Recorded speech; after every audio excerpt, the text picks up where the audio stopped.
What's up guys, welcome back to another video, and today guys I'm going to be telling you guys how to get more raid damage every time you do raid. So pretty much I'm going to go through a couple of tips that I have that can result in you getting more raid damage, and if you actually do them it'll help. So the first tip is going to be try and actually get good characters. Yes, I know this is probably very obvious, but if you have a bad character for raid, then you're not going to get good damage. If you don't have any raid characters and you can only afford to get the gem characters, the best one for raid that you should get is either Gojo or Rank Hunter or Speed. If you have those three, you should do pretty good. And then if you want good assists, use Hope and Eden Awakened. It might be kind of hard to awaken them, but once you can do that, it'll be a lot easier to do more damage in raids. If you do have raid characters and you just want to know which ones are good, the best ones for you to use are either going to be Dio, Jotaro, Mob, or Rin. Out of the raid characters, those are some of the best for raid. Another good character you could use is Asta. Better assists to have are Awakened Garo paired with Awakened Esdef or Awakened Kirito. If you have some of those characters, then that'll be good. Now, if you have any of the event characters, the best ones for you to use are going to obviously be Kurumi and Guts. This is because they are the two best event characters. Debatably, Guts is actually the #1 best character in the game, and Kurumi is debatably the second best. I don't have Christmas Altar, so I'm not 100% sure who's better, her Christmas Altar, but I'm pretty sure Kurumi is better than her. And another good one to have on assist is either going to be Madoka or Dio Over Heaven. So next, we're going to talk about the raids themselves. As you can see, the different raids get different damage buffs depending on what characters you have. So if you have any of these characters, you want to have those on your assists or as your main and then reset to whoever your best character is. This is because you want to have as much of a damage buff as possible so you can do more damage. So for example, for the Blue Devil raid, if you have Guts, you're going to want to put Rin as your main, Guts as your assist 1, and then Kurumi as your assist 2. And then when you get into the raid, you're going to reset and then continue the raid as Guts.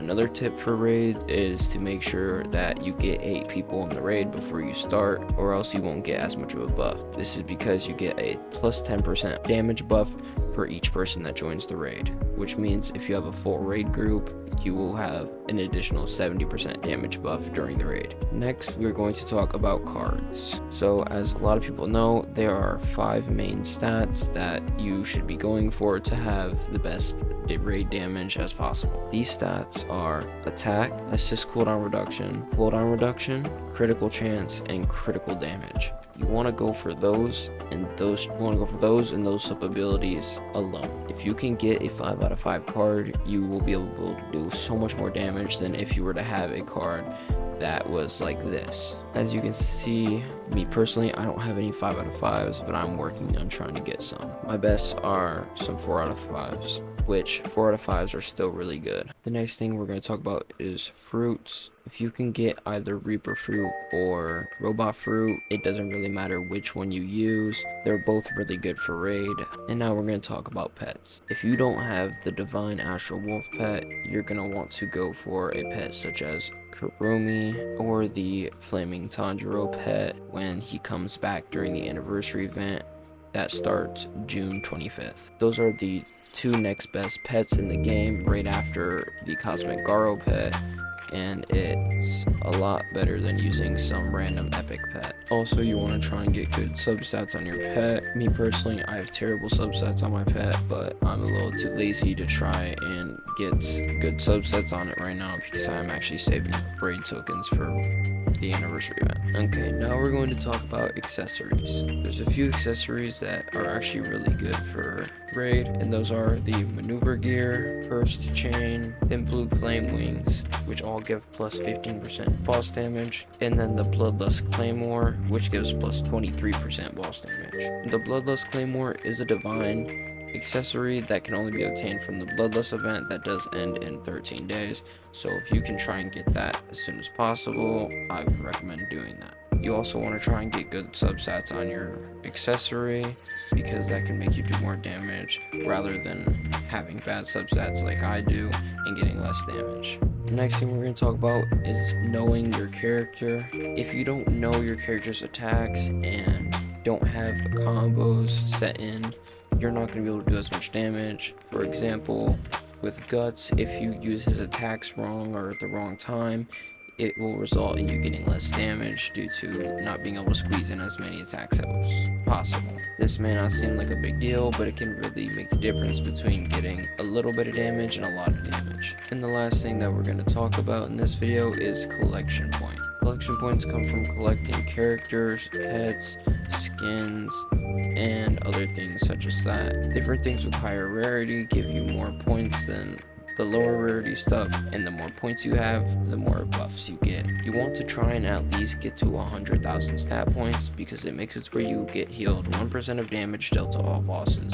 This completely changes the game for raids, making it to where you heal faster than the boss can do damage to you. This makes it to where you don't die during raids, and it gets a lot easier to actually get more damage. If possible, you can even take it another step forward and try and get up to 250,000 stat points, which I'm not currently at yet either, which adds 1% of damage every 100 combo with max 10 stacks. There's also a bunch more buffs in between the 100,000 and 250,000 that make it to where you do more damage, but I'm not going to go over all those because I don't feel like it. Just having a lot of collection points makes it to where you do a lot more damage, and it makes it a lot more worth it to actually collect stuff. And going with that, you also want to try and complete all of these challenges. So far, this is the only one I haven't completed yet, which is the stage clear 4, which is clear 2,000 dimensions, which I have not done yet. But as you can see, the stage clear buffs your critical chance damage, buffs your mob damage,